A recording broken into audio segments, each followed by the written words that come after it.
I've done a fair amount of these mistreatment or favoritism videos, and the common misconception with them is that people think that a person can only be mistreated on a season if they have low placements, or that they cannot have been mistreated because they had high placements, or vice versa with the favoritism. I mentioned this now in the intro because the queen we'll talk about today was a main character in season 17, but the way the show tried to present her to us was not logical, and the production clearly tried to change how we viewed her. I have to mention this for the millionth time, but queens on Drag Race are not real people, they're characters in a story. I mean, they are real people, but you know what I mean. And as such, the show has to create a story of the season that will best explain who the winner is. However, they have been really bad at that in these double-digit seasons, because they rely too heavily on pleasing children on social media rather than creating a good story for the viewers. In season 17, there were 3 stories that spanned more than one episode. The A story, or the A plot, was the Lexi versus Suzie storyline, a completely one-sided rivalry where an unhinged, insecure queen on the offense was portrayed as the hero of the story, and the queen that literally did nothing but be correct and not have a high femme drag style was portrayed as the villain of the story. Because logic. This positions Lexi Love and Suzie Toot as the main characters of the season. The B plot was Arieri and Jules Sparkle's friendship that turned into a rivalry, which was, all things considered, a well-told story, which makes them the secondary main characters of the season. The C plot was the romance between Corey King and Lydia B. Collins. They're there in the background, having fun. Samstar was often involved with the Lexi and Suzie story, and she kinda had her own story of breaking out of the pageant country queen archetype, but then she nested herself right back into it in the last portion of the season, so she's kind of, let's say, the main supporting character of the season. So what's wrong with this picture? The winner of the season was not part of the A, B, or C plotline. There was a minimal storyline in the beginning between Lexi, Jules, and Onya Nurve, where Onya was portrayed as the villain. And from time to time, Onya would also side with Suzie in the arguments that she had with Lexi, so again, Onya, the winner of the season, would be presented as a supporting villainous character. The winner of the season, being not even a tertiary character, but a quaternary one, is a form of mistreatment. I want to thank everyone who has become a member of the channel. Hero, Juan, Camille, Rami, Paul, Mickey, Arsen, Lena, Zdravko, DCINU, Santiago, Velvet Condoms, and Joey have all seen this video before the rest of you, and they already have a new video to watch, or at least to listen to. The video in question is the preseason ranking of the All-Stars 10 cast. If you would like to see that video before others, you know what to do. Now, let's get back to the video. But let's not talk about that. Let's talk about one of our main characters, Lexi Love. I've already done the video on the villainization of Suzie Toot earlier while the season was airing, so some things that I'm going to mention here about Lexi you will have heard in that video, if you had watched it of course. Throughout the season, Lexi was part of many scenes where she instigated drama or said some very shady things, but was still painted as a hero. On top of that, she got one of the biggest unfair edits and critiques from the judges during the Snatch Game episode, the lunacy of which was last seen when we were supposed to believe that this won the design challenge and not literally anything else. Lexi was really the main character of the season. In her first episode when she competed, she talked about how the younger queens were underestimating her and being very dismissive towards her. She ended up winning the challenge, just like Suzie, so from the get-go there were parallels to each other. Lexi, however, spent pretty much the rest of the season constantly complaining about how she is not doing well in challenges, but thinking that she is going to do well in all of them. This started in the RDR Live episode when, while preparing for the Maxi Challenge, we watched Lexi complain about the tips that Suzie was giving her. Well, her and Crystal, but Crystal was not the one annoyed. Lexi, in multiple confessionals, complained about Suzie not accepting her suggestions, even though Lexi's suggestions, or rather her style of comedy, was not suitable for that specific sketch. We get a confirmation for this a couple of episodes later when Lexi and Onya win the comedy challenge, because Lexi is allowed to be over the top in it, and that was the name of the challenge, where that's not the case for her role in RDR Live. In that episode, she also had a problem with the role that Suzie got, even though if Lexi had got the role that she had originally wanted, she still would not have done great, because again, that role did not require her to be over the top and animated. Instead of the show presenting this situation to us as Suzie knows comedy and she was right, it was presented to us as evil Suzie's condescending and she stole the role from Lexi, which is the only reason why she won. Lexi was safe in this episode, and she got so much screen time with the confessionals that you would have assumed that she would have been either in the top or in the bottom. Right in the next episode, we get another instance of a queen being villainized because Lexi did not get her way. During the preparation for the ball, the queens had the opportunity to spray paint their designed and created outfits outside. This was an unconventional materials challenge, as well as the ball, so everyone was using unconventional materials. And therefore, they were allowed to spray paint them on tarps, as you do when you spray paint. However, Lexi was using a tarp for her look. The tarp was blue. Onya accidentally spray painted it with a bit of brown, and even so, only at the ends of Lexi's tarp. And Lexi had a massive reaction to this. Onya was, of course, painted as a villain here, especially in connection to her quote-unquote stealing a part of what Jules wanted for her look in the design challenge, a couple of episodes prior. However, Onya simply made an honest mistake. She also did not want to talk to Lexi when Lexi was highly emotional and accusatory, and on top of all of that, Onya did not even ruin Lexi's look. Like, not even remotely. Judging from Lexi's final look, there is quite enough tarp on her and as a train that even if she had cut out that part that Onya quote-unquote ruined, she would have been fine. Next, she could have spray painted over the part that Onya allegedly ruined, and it would not have been noticeable. And lastly, Lexi does end up spray painting the bottoms of her look, this sort of muddy green color, so,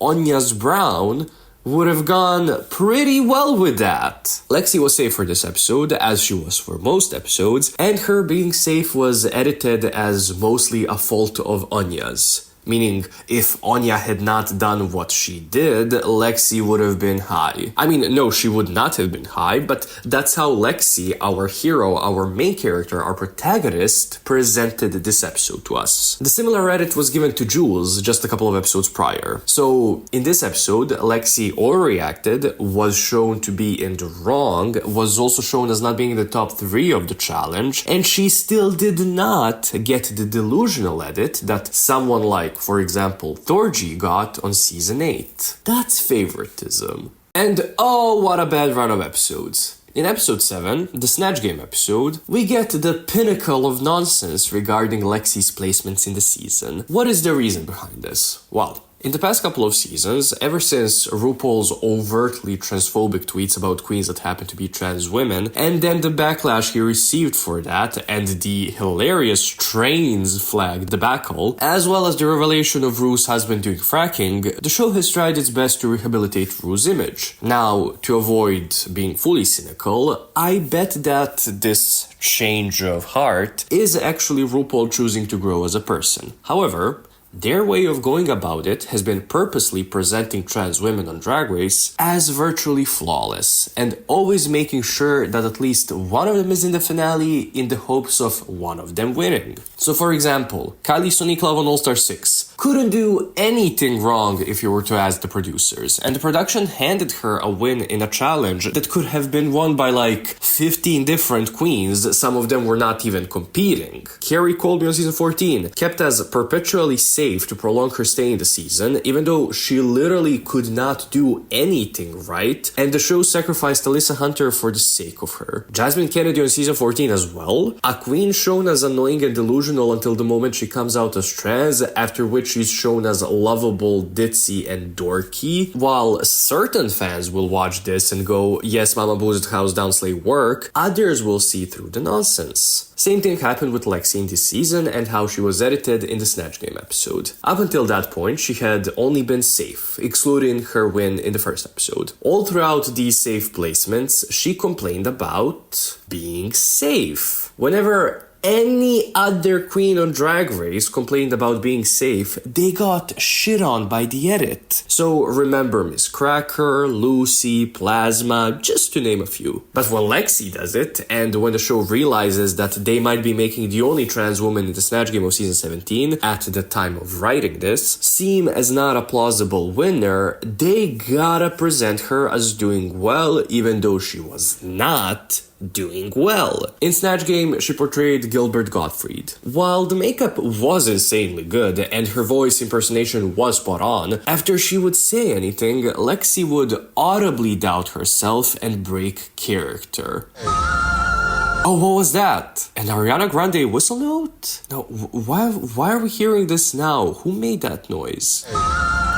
Oh, it's Tatiana, who got put into the bottom 3 for breaking character, for doubting herself while the Snatch Game was going, and who ultimately got sent home due to that, but also due to other nonsense. We already did that video years ago, go watch it. She's one of many examples of queens who, during Snatch Game, broke character and were punished for it. However, when Lexi did it, the judges would literally tell her, "You messed up your jokes, you broke character, you were insecure, but I kind of like that."